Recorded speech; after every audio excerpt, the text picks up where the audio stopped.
Hello friends, मैं doctor Surendra Verma आपका अपने यूट्यूब चैनल पर स्वागत करता हूं। दोस्तों, आज हम बात करेंगे स्ट्रेच मार्क्स के ऊपर, अर्थात चमड़े के ऊपर जो निशान बन जाते हैं उनके ऊपर। ये स्ट्रेच मार्क्स क्यों पड़ते हैं, किन लोगों में इनकी बनने की टेंडेंसी होती है और क्या इनका इलाज होना चाहिए, इन सब के ऊपर आज हम इस वीडियो में बात करेंगे। तो चलिए शुरू करते हैं आज का वीडियो। तो सबसे पहले बात करते हैं कि ये स्ट्रेच मार्क्स होते क्या हैं। दोस्तों, यह एक प्रकार के स्कार होते हैं, निशान होते हैं। जैसे हमारे शरीर के ऊपर कोई अन्य चोट लगे और वो ठीक होने के बाद जब उसके ऊपर निशान रह जाता है, उसको स्कार बोलते हैं। ऐसे ये भी स्कार होते हैं जो कि हमारी स्किन की बहुत ज़्यादा ओवर स्ट्रेच होने के ऊपर ये पड़ते हैं। लेकिन ये स्ट्रेच मार्क्स परमानेंट रहते हैं, इनको किसी भी प्रकार से हम मिटा नहीं सकते हैं। इनकी टेंडेंसी को या अपीयरेंस को हम कम कर सकते हैं, लेकिन टोटल 100% इसको क्योर नहीं कर सकते हैं। दोस्तों, जब हमारी स्किन ओवर स्ट्रेच होती है, यानी जरूरत से ज़्यादा खिंच जाती है, तो हमारी जो मांसपेशियां होती हैं इनके बीच में जो प्रोटीन यानी कोलाजन नाम का एक प्रोटीन होता है वो टूट जाता है, और टूटने के कारण ही वहाँ पर एक जख्म बन जाता है, और जब वो हील होता है तो वहाँ पर एक स्कार बन जाता है। शुरुआती तौर पर यह लाल रंग का होता है, लेकिन जैसे जैसे यह पुराना होता जाता है ये वाइट या ग्रे कलर का हो जाता है। अब बात करते हैं कि किन लोगों में यह आम पाया जाता है। तो सबसे पहले है प्रेगनेंसी के दौरान यह पाया जाना आम है। प्रेगनेंसी के बाद जब डिलीवरी होती है तो एकदम से जो स्किन है पहले स्ट्रेच होती है, उसके बाद रिलैक्स होती है, तो ये निशान पड़ जाते हैं।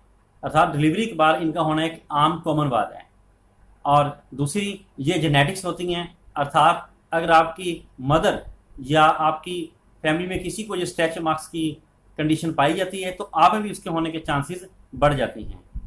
और दूसरा इसका कारण है, जो लोग जिम में जाते हैं वो एकदम से हैवी वेट एक्सरसाइज शुरू कर देते हैं, हैवी वेट उठाना शुरू कर देते हैं, जिसके कारण उनके मसल फाइबर जो हैं वो टूट जाते हैं और वो स्कार का रूप ले लेते हैं।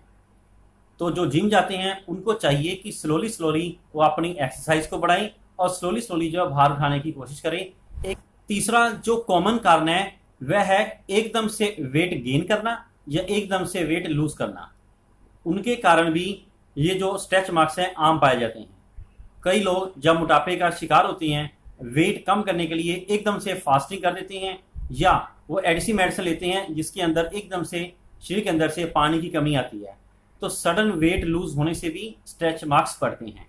तो अगर आपने ऐसी कोई मेडिसिन शुरू करनी है तो अपने डॉक्टर से मिलके कंसल्ट करके ही इसको करें।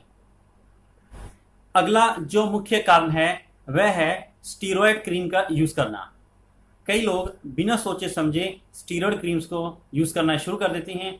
शुरुआती तौर पर तो वो आपको फायदा पहुंचाती हैं, लेकिन इन द लॉन्ग रन वे आपको नुकसान ही पहुंचाती हैं और वह स्ट्रेच मार्क्स रूप में प्रकट हो जाती हैं। इसलिए स्टीरॉयड क्रीम को कभी भी लंबे समय तक उपयोग ना करें। अब बात करते हैं कि मान लो स्ट्रेच मार्क्स हो गए तो इसको कैसे हम ट्रीट कर सकते हैं। तो उसके लिए सबसे पहले बताना चाहूँगा, एक बार जो स्ट्रेच मार्क्स पड़ गए वो किसी भी प्रकार से 100% क्योर नहीं होते हैं। उनकी अपीयरेंस या थकावट को हम किसी तरीके से बदल सकते हैं, लेकिन पूरी तरह से इनको ठीक नहीं कर सकते हैं। इसकी अपीयरेंस को कम करने के लिए हमें कुछ एक बातों का ख्याल रखना पड़ेगा, जैसे कि जिस जगह पे हमारे स्ट्रेच मार्क्स हैं वहाँ की स्किन को हमें मॉइस्चराइज रखना है, उसको ड्राई बिल्कुल भी नहीं होने देना है। तो इसके लिए हम कोई भी मॉइस्चराइजिंग लोशन या क्रीम का इस्तेमाल कर सकते हैं। इसके साथ हम जो घरेलू नुस्खे हैं, जैसे कि हम एलोवेरा जेल लगा सकते हैं, कोकोनट ऑयल, आलमंड ऑयल या अन्य किसी प्रकार की क्रीम जैसे कि वैसलीन, इसका भी इस्तेमाल हम कर सकते हैं। इन सब का मकसद एक ही है कि उस स्किन को हमने किसी प्रकार से मॉइस्चराइज रखना है, नमयुक्त रखना है, क्योंकि अगर वो ड्राई हो गई तो ये स्ट्रेच मार्क्स बढ़ जाएंगे। इसके अलावा हम रेटिनॉल या ट्रेटिनॉल बेस्ड क्रीम को भी इस्तेमाल कर सकते हैं, लेकिन ये सब शुरुआती तौर पर ही असर करती हैं, उनके बाद इनका असर बहुत कम हो जाता है। लेकिन एक बात का ख्याल रखना, रेटिनॉल वगैरह का यूज़ हम प्रेगनेंसी के दौरान नहीं करें, क्योंकि प्रेगनेंसी के दौरान इसका इस्तेमाल करने से ये होने वाले बच्चे के अंदर डिफेक्ट्स कर सकती हैं। और इसके अलावा आजकल नई नई टेक्निक्स आ गई हैं, जैसे लेज़र सर्जरी, इनको भी करके हम अपने स्किन के इस स्कार को कम कर सकते हैं। इसके लिए आप अपने किसी स्किन स्पेशलिस्ट से मिलकर इसके बारे में ज़्यादा गाइडेंस ले सकते हैं। तो दोस्तों, ये था आज का वीडियो। आशा करता हूँ कि आपको ये इन्फॉर्मेशन, जानकारी अच्छी लगी होगी।